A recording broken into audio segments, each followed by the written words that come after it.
ಪರಿಶಿಷ್ಟ ಜಾತಿಯೊಳಗಿನ ಉಪಜಾತಿಗಳಿಗೆ ಒಳ ಮೀಸಲಾತಿ ಕಲ್ಪಿಸಲು ಒತ್ತಾಯಿಸಿ ಇಂದು ಕರ್ನಾಟಕ ದಲಿತ ಸಂಘರ್ಷ ಸಮಿತಿಯಿಂದ ಬೃಹತ್ ತಮಟೆ ಚಳುವಳಿ ಹಮ್ಮಿಕೊಳ್ಳಲಾಗಿತ್ತು.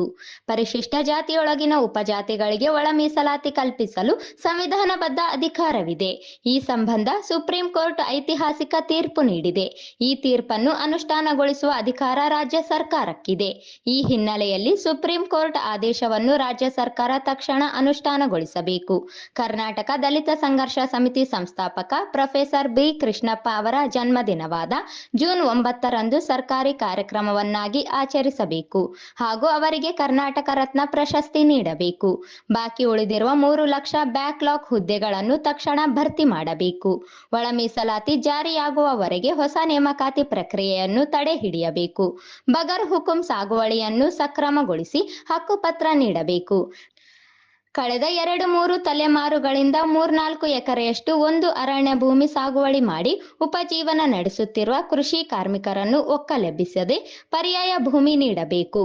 ಸಮಾಜ ಕಲ್ಯಾಣ ಇಲಾಖೆ ವಿದ್ಯಾರ್ಥಿ ವಸತಿ ನಿಲಯ ಮತ್ತು ವಸತಿ ಶಾಲೆಗಳಲ್ಲಿ ಹೊರ ಸಂಪನ್ಮೂಲದಡಿ ಕೆಲಸ ನಿರ್ವಹಿಸುತ್ತಿರುವ ನೌಕರರನ್ನು ಕಾಯಂಗೊಳಿಸಬೇಕು ಎಂದು ಆಗ್ರಹಿಸಿದರು.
ಪ್ರತಿಭಟನೆಯಲ್ಲಿ ರಾಜ್ಯ ಸಂಘಟನಾ ಸಂಚಾಲಕ ಹನುಮಂತಪ್ಪ ಕಾಕರಗಲ್, ಜಿಲ್ಲಾ ಸಂಚಾಲಕ ಸುರೇಶ್ ಬಳಗನೂರು, ತುರು ಮರಿದೇವಪ್ಪ ಕಟ್ಟಿಮನಿ, ರಾಮಣ್ಣ ಸಾಸಲಮರಿ, ಮಹದೇವಪ್ಪ ಪರಂಪುರ, ಶಿವರಾಜ ರುದ್ರಾಕ್ಷ, ಅಮರನಾಥ್, ಎಸ್ ಮಾರೆಪ್ಪ, ಆನಂದ್ ಸೇರಿದಂತೆ ಅನೇಕರು ಪಾಲ್ಗೊಂಡಿದ್ದರು.